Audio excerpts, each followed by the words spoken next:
अजय प्रहार चैनल में आपका स्वागत है। हम चर्चा करने जा रहे हैं वर्तमान संदर्भों में जो शीत लहर सी चल रही थी अभी तक, अब तो कुछ सर्दी में हल्की सी राहत है। उसमें गौशालाओं की दशा बहुत खराब है और समाचारों में भी ये सब आ रहा है। गौशालाएं सरकार की तरफ से संचालित हैं, गांव सभाओं में ग्राम पंचायतों के द्वारा संचालित हैं। उनकी दशाएं बहुत ज़्यादा खराब है। कारण क्या है कि सरकार की जो नीतियां हैं वो प्रचारजीवी ज़्यादा हैं, विचार उसमें गौण है। गौ सेवा का प्रचार किया जा रहा है और प्रदेश में गौ सेवक है नहीं।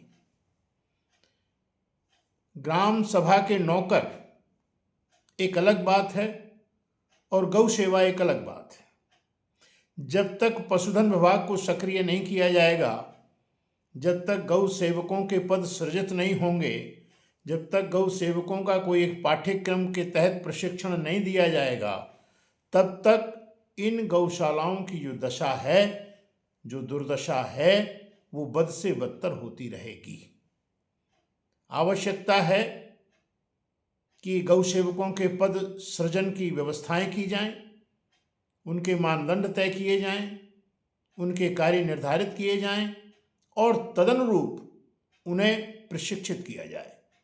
साथ ही एक ऐसा पूरी व्यवस्थापन होनी चाहिए कि जनपद स्तर की जितनी गौशालाएं हैं उन सब के अंतर संबंध स्थापित होना चाहिए और उनके जो गोबर है, गोमूत्र है और भी जो तमाम सामग्रियां उससे बनाई जा सकती हैं, उनके लिए एक अलग से व्यवस्थापन की आवश्यकता है। क्योंकि गोबर से गोकाष्ठ भी बनाया जा सकता है, गोबर से खादें कई प्रकार की बनाई जा रही हैं, केंचुआ पालन किया जा सकता है।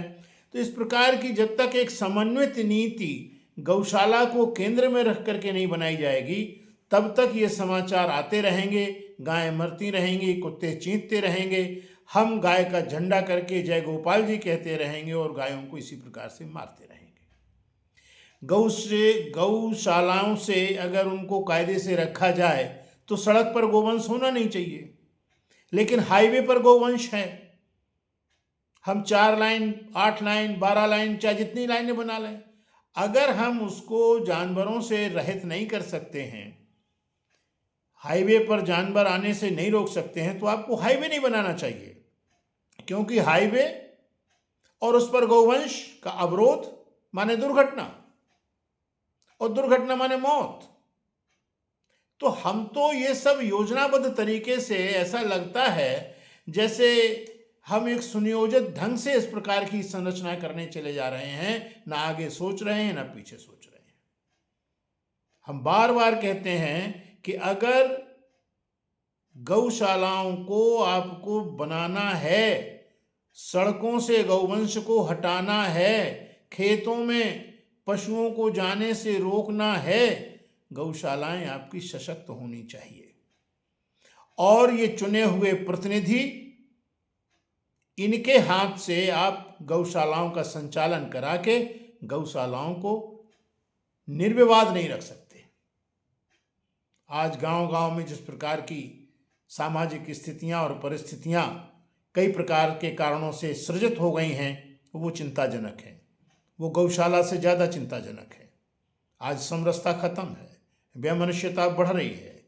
इस पर कोई किसी प्रकार की नीति शासन की नहीं है।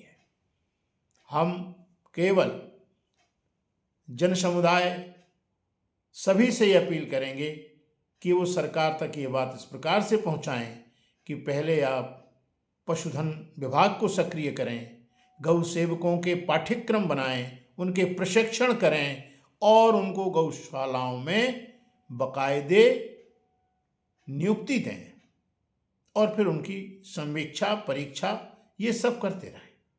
इन्हीं शब्दों के साथ धन्यवाद।